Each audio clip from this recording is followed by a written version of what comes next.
नमस्कार मंडळी. अवधूत चिंतन श्री गुरुदेव दत्त. श्री स्वामी समर्थ. नामस्मरणामुळे साधकाच्या आयुष्यामध्ये होणारे विविध बदल याची महती विशद करणारा आजचा व्हिडिओ आहे. तेव्हा आजचा व्हिडिओ स्किप न करता शेवटपर्यंत नक्की पहा. नामस्मरणामुळे निश्चित चमत्कार म्हणाव्यात अशा घटना आपल्या आयुष्यामध्ये घडत असतात. नामस्मरणामुळे सर्वप्रथम आपण अबोल होतो.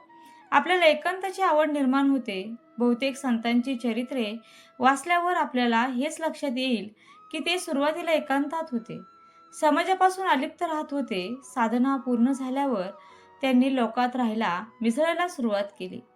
सुरुवातीला डोक्यामध्ये खूप विचारांची गर्दी होते.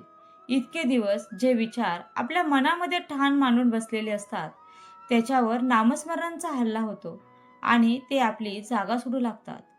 मनामध्ये विचारांची गर्दी होणे हे चांगले लक्षण आहे बरं का. काही साधकांना ही पायरी कळत नाही आणि ते घाबरून नामस्मरण करणे सोडून देतात. काही दिवसांनी मात्र झोपेतही जप चालू होतो. जप वैखरीमधून मध्यमा वाणीमध्ये येणे हे त्याचे लक्षण आहे. शांत झोप लागते आणि वेळेवर जागी येते. पशु पक्षीही साधकांना घाबरत नाही. साधना योग्य दिशेने जाते आहे हे समजण्याचं हे एक महत्त्वाचं लक्षण आहे. स्वप्नामध्ये अतृप्त आत्मे येत नाहीत. नामस्मरणामुळे साधकाच्या भोवती एक संरक्षण कवच तयार झालेलं असतं.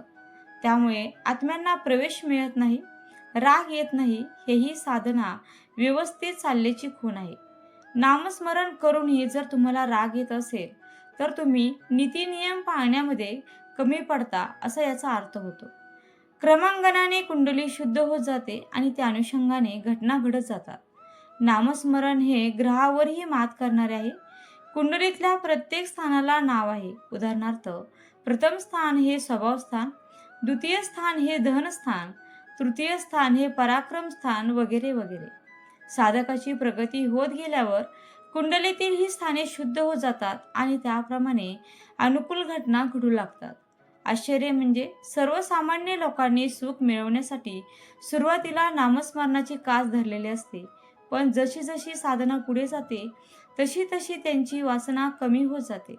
नामस्मरणाबद्दल खूप काही सांगण्यासारखं आहे आणि ते जितके सांगावे तितके कमीच आहे. परंतु या संपूर्ण व्हिडिओचा सार असा होईल की नामस्मरण आपल्याला परमात्म्याशी एकरूप करण्यासाठी मदत करते. चला तर मग आपण सर्व नामस्मरणाद्वारे भक्तीमध्ये लीन होऊया आणि शाश्वत सुखाची अनुभूती घेऊया. प्रेमपूर्वक म्हणूया, अवधूत चिंतन श्री गुरुदेव दत्त. श्री स्वामी समर्थ. श्री स्वामी समर्थ. जय जय रामकृष्ण हरी. व्हिडिओ शेवटपर्यंत पाहिल्याबद्दल अगदी मनापासून तुमची खूप खूप आभारी आहे. धन्यवाद.